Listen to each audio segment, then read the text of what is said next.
আমি এক নজরে আবারও বলে দিচ্ছি। 1 নম্বরের ভুল হলো রমজানের চাঁদ না দেখা, শাবানের 29 তারিখে রমজানের চাঁদ তালাশ না করা পশ্চিম আকাশে, এটা আমাদের একটা ভুল। 2 নম্বর হলো আমাদের রমজানের প্রস্তুতির অংশ হিসেবে শুধু খাবার টাবার কিনে ভরায় ফেলা, ইবাদতের রুটিন নাই, খাবার নিয়ন্ত্রণ করার ব্যবস্থা নেই, বরং অতিরিক্ত খাবারের ব্যবস্থা করা, এটা আমাদের একটা ভুল। 3 নম্বর হলো আমাদের ছোট ছেলে মেয়েরা যদি রোজা রাখতে চায় তাদেরকে রাখতে না দেওয়া, মায়া করে তাদেরকে রোজা থেকে বিরত রাখা, এটা আমাদের একটা ভুল। 4 নম্বর হলো মুখে নাওয়াইতা নাসুমা গাদান এই জাতীয় দোয়া করাটাকে জরুরি মনে করা, এটা একটা ভুল। 5 নম্বরের আমাদের ভুল হলো রমজানের যে আমাদের অনেকে পেটের রোজা রাখি, চোখে মুখে কানে অন্য অন্য অঙ্গ প্রত্যঙ্গ দিয়ে নানা গুনাহ করি ফেসবুকে ইত্যাদিতে, এর মাধ্যমে আমাদের রোজা অর্থবহ হয় না, এটা আরেকটা ভুল। 6 নম্বর হলো আমরা অনেকে মেসওয়াক করাটাকে দোষণীয় মনে করি, অথচ রোজা রেখে মেসওয়াক করা যায়।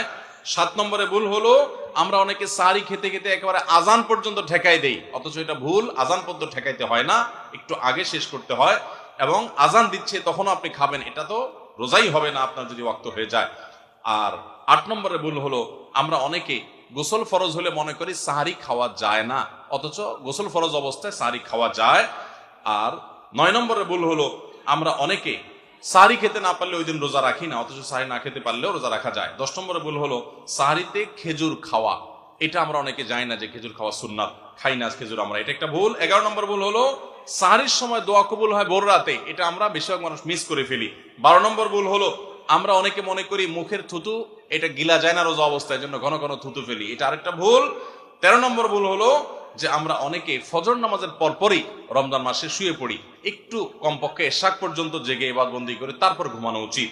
আর 14 নম্বরে ভুল হলো মাগরিবের সময় ইফতারের সময় যখন মুয়াজ্জিন আজান দেয়, অন্যান্য দিন আজানের জবাব দিল, রমজানে মাগরিবের সময় আমরা অনেকে আজানের জবাব মিস করে ফেলি, এটা একটা ভুল, ইফতারের ফাঁকে ফাঁকে আজানের জবাব দেওয়া উচিত।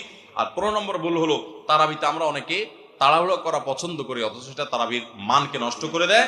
16 নম্বর ভুল হলো মোবাইলে টেলিভিশনে বিভিন্ন প্রোগ্রামে গেমস ইত্যাদিতে আমরা রোজা থেকে যেহেতু খাবার দাবার নাই সকালে দুপুরে এই টাইমটাতে আমরা সময় নষ্ট করি, এটা আরেকটা ভুল। আর 17 নম্বর হলো যে ব্যক্তি ইফতার করায় তার জন্য একটা দোয়া পড়তে হয়, আকাল্লা তাআমুকুল আবরার ওয়াসাল্লাত আলাইকুল মালাইকা ওয়াফতার ইনদাকুমুস সাইমুন, আমরা অনেকে কেউ ইফতার করে তাকে দোয়া করাতে যাই না, এটা আরেকটা ভুল। আর 18 নম্বর হলো রমজানের শেষ 10 দিনে নবী সাল্লাল্লাহু আলাইহি ওয়াসাল্লাম জীবনে কখনো ইতিকাফ ছাড়েন নাই, যত বছর তিনি বেঁচে ছিলেন প্রত্যেক বছর রমজানের শেষ 10 দিন তিনি মসজিদে ইতিকাফ করতেন। আমরা যে আমল নবী সাল্লাল্লাহু আলাইহি ওয়াসাল্লাম জীবনে 1 বছরও ছাড়েন নাই, সে আমল বেশিরভাগ মানুষ জীবনে 1 বছরও করি নাই। রমজানের আসল মজাই হলো ইতিকাফ, এটা আমরা বেশিরভাগ করি না, এটা একটা ভুল। এবং পরিবারের লোকদেরকে শেষ 10 দিন জাগায় তোলা ইবাদত বন্দেগীর জন্য, সেটা আমরা করি না। 19 নম্বর ভুল হলো শেষ 10 দিন হলো ইবাদতের 10 দিন, নবী সাল্লাল্লাহু আলাইহি ওয়াসাল্লাম ইয়াজতাহিদু ফিহি মা লা ইয়াজতাহিদু ফি গায়রি, এই 10 দিন ইবাদতের জন্য যত চেষ্টা করতেন এত চেষ্টা কখনো করতেন না। আর এই 10 দিন আমরা বেশিরভাগ মানুষ কেনাকাটা শপিং ইত্যাদিতে ঘোরাফেরাতে নষ্ট করি, এটা সবচেয়ে বড় ভুলগুলোর একটা। আর 20 নম্বর হলো ফিতরা আমরা সময় মতো আদায় করি না, অনেকে ঈদের নামাজের পরে ফিতরা দেন, সেটা ফিতরা আদায় হবে না, সাধারণ দান হয়ে যাবে, এটা হলো 20 নম্বর এবং সর্বশেষ ভুল। আল্লাহ সুবহানাহু ওয়া তাআলা সমস্ত ভুল বিচ্যুতি ত্রুটি এই সবগুলা থেকে বেঁচে থেকে একটা অর্থবহ সার্থক রমাদান কাটাবার তৌফিক আমাদেরকে দান করুন। সবাই চেষ্টা করবো তো ইনশাআল্লাহ। জাযাকুমুল্লাহু খায়রা ওয়া আখিরু দাওয়ানা আলহামদুলিল্লাহি রাব্বিল আলামিন।